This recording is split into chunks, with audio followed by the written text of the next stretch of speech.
Hello, it viewers. I am in Scale Conference 2026 in Mumbai. I have with myself a very unique guest. Hello, my name is Rohit Kamath. I'm the Business Development Officer at UrjanovaC, a startup based out of IIT Bombay, founded by IIT professors, Professor Vikram Vishal and Professor Arnab Datta. Okay. So, what do you actually do? Like, what are you trying to bring into the market? Okay, so as we all know today that the air is polluted and CO2 is one of the factors which is responsible for the pollution of air. So we have developed a technology which captures air in two ways. Firstly, from direct air, which is called as direct air capture or DAC. And second is from industrial flue gas, which is called point source. So what we basically do is that when this polluted air comes in, we capture it and we convert it into valuable end products like calcium carbonate. Okay. For this, we have developed a technology. We have developed a catalyst which is patented, and we have used aqueous-based solution for that. We use aqueous-based solution, basically industrial wastewater and seawater. So if I can explain you over this, assume that the industrial waste gas is coming from here, and when it comes in, we add the catalyst. This is the reactor in which there is a catalyst, and there is also grey water or industrial wastewater or seawater. So you do not need distilled water or purified water or anything like that? We can use any, but we can use also the grey water. Let's just assume we do not want to spend more money filtering air, so filtering water, so to say. So it can work on just wastewater or like just normal water also, as well as wastewater or seawater. So once it gets mixed here, what happens is that the carbon dioxide from the flue gas gets absorbed over in this. And in the end, we convert it into calcium carbonate, which is pure precipitation of the same. So the idea is you collect gas from the atmosphere, dump it into this liquid. Yes. This liquid reacts with it. It's not a physical force that you're applying. It's a chemical reaction. It's a chemical reaction. And because it's a catalyst, it's not consumed by it. Yes. It's helping it along, but it's not being consumed. And then you must regenerate it, right? Like after it has acted and absorbed the CO2, it must go through some sort of changes, right? So what happens is that we then recirculate the same solution back into the reactor, wherein fresh the flue gases come in, and the process continues. Yeah, but like how do you remove, like let's just say this is stage one, right? Okay. Stage one, I'm dumping CO2 into it. It's liquid, it's reacting. What is stage 2? In the stage 2, it goes to another reactor wherein it reacts with calcium ions from the wastewater, as well as if you want to increase the purity, we add additional calcium ions externally, and then it gets precipitated in another unit. So precipitated, for simple terms, is basically settles down. It's no longer stable enough as a salt. It like almost dissolves. It comes out as a salt, which you can dry it, and then you can see it in the form of. And in this process, you do not lose any catalyst. Catalyst remains the intact, right? Catalyst, you have to change. If I can give an example, for one TPD plant, we can use around 10 kgs of catalyst, which can be recirculated 10,000 times. Okay, so loss is negligible. It's negligible, and the best part is that we don't require much energy as compared to traditional technologies which are amine based, which require heat. So this is, since it operates in aqueous solution, it reacts in room temperature, which gets recirculated, and also the scale which we use is very less. Okay, so your special sauce is in the chemistry reaction that is done by the catalyst. Right. Everything else is like every Tom, Dick and Harry can have, like the liquid, the gas collection systems and circulation system and all that. But your special sauce is in the catalyst that I'm pretty sure you guys have patented, right? Right. Okay. Okay, talk about, I have done that. I have collected the carbon dioxide, I have precipitated. What then? Can you, do you have to use calcium based stuff? Do you have some other option? Because let's just say based on geography, they might have a good, very cheap calcium source or may not have that. Right. So what sort of wiggle room or like variable options do you have? So as I mentioned that since we use wastewater has some amount of calcium in that. So it reacts with that. And hold on, like when you're talking about wastewater, do you mean hardness of the water or do you mean the soap we utilize, like what do you mean? Like it already has calcium. It can be grey water, which you use in the industry. It can be seawater as well. And it can also be the wastewater from the industry, which go after condensing and all, which you use the water. Sometimes you throw it off. So you can recirculate it back. Okay, so let's just assume I'm using seawater. So would it utilize the sodium in it? Not sodium per se. It reacts with the calcium ions which are present in that.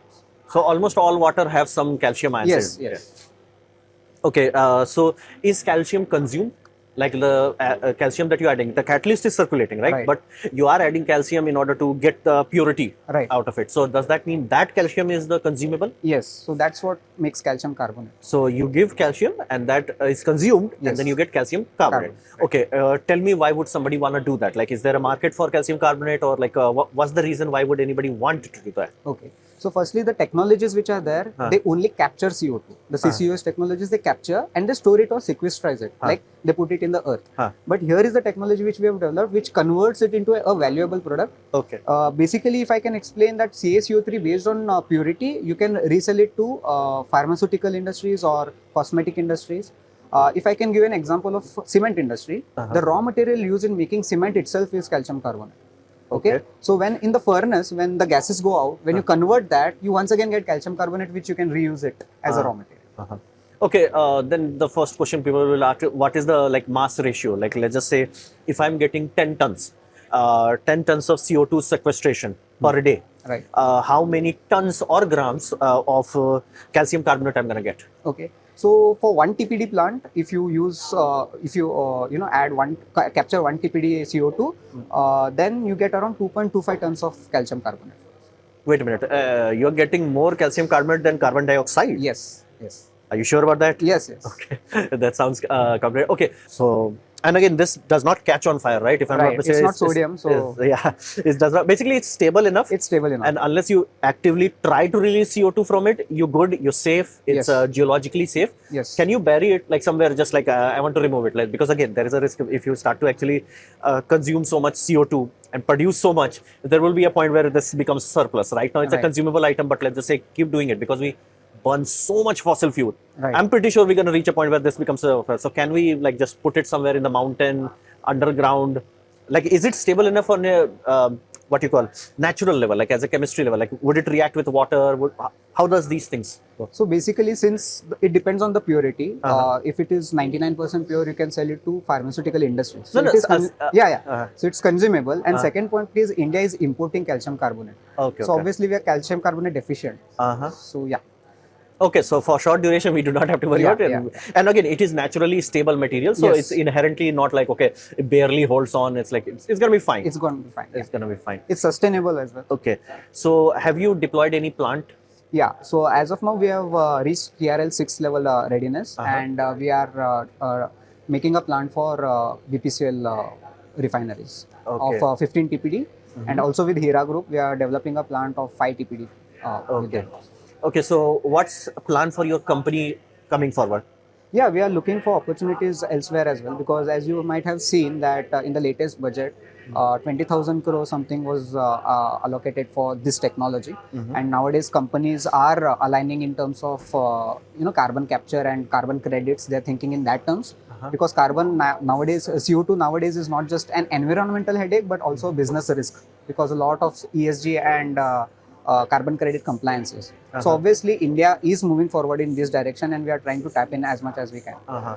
So economically, what do you think is the ROI of this sort of technology? If somebody does this to their plant, what kind of ROI they are looking for? So it depends from industries to industry, and also from the output which they generate. All I can say is that the CCUS technologies which are existing, they only capture and store the carbon dioxide. But this is one where you are converting and improving the, increasing your revenue on a daily basis. So yeah, ROI depends from industry to industry and company. But give a rough idea, like how many years? Like, is it in decades or is it in years? No, you can't say decades. As and how you implement this technology, you start getting the fruits of that. And obviously, once you sell, and as I told that India is deficient of calcium carbonate, so you obviously find market to sell it, and depending on its purity, you can get the ROI of out. Okay. So what you are expecting from the basically environment that we are in right now? Like, is there interest from the in this technology from the industry partners and all that? Yeah, after like from yesterday in the event, most of them were impressed with this idea of converting the carbon dioxide into something, right? So because they had no idea that we are converting this into a valuable product. And now I can see that from people showing interest and wanting to know more, obviously they will reach out to us, and hopefully we are looking forward to connecting with them and improving in this. So this was a presentation for Your company name? UrjanovaC. UrjanovaC. So as you can see, we are trying to handle the CO2 problem, and he has a very unique ability, which most importantly can generate profit. Everything else is meaningless if you are not money. Yeah. So generating profit is a very unique thing, and it's completely made in India. It's completely made in India. It's researched at IIT. It is patented by our professors. And what about the special sauce? All of those are made in India, right? It's Like made in you do not have to import some special material or anything like that. Actually, it's made in India since it's researched at IIT. Uh-huh. And yeah, I forgot to tell one more thing, that this is sustainable. The materials which we use are non-hazardous. Uh-huh. It is environmentally friendly, and at the same time, you are using the old, the seawater and wastewater, which is sustainable, and it is not hazardous to the Yeah, environment. the biggest unique thing that I notice is the fact that you can use seawater. We have more Yes. than enough of it that we don't have to worry about it. And again, anything that consumes fresh water is not a very practically sustainable Correct. situation. So, So also, if you use fresh water, let's assume that there is no sea in your industry, near your industry. So if you use tap water or fresh water, you can recirculate it. There's no need of filling it once again. okay, okay, Right? okay. You're recirculating it. And the second best thing about us is that the setup is scalable and it is retrofitable. As you can see behind you, this is a 1 ton per day plant. So you can see how much space it is taking. Okay. Okay, so what about the machineries that are required for this? Are those any special machinery, or they are normal market-based compressor, condenser and all that? Like, do you need special machinery, or machinery-wise it's just industrial parts? It depends because it depends on what, as I mentioned earlier, the type of industry, the type of requirements they want, and the output which is coming out, the flue gas and the composition of flue gas. Okay. Based on that, we design. We have EPC partners as well. We have an expert team of process engineers and scientists who study that, and then based on that, we work on the So it's fabrication more of a part. tailor-made product rather than Yes. like just order it from a catalog. Right, Like you have to right. spend some time to tweak it for maximum utilization. Right, right. Okay. So this is what it is.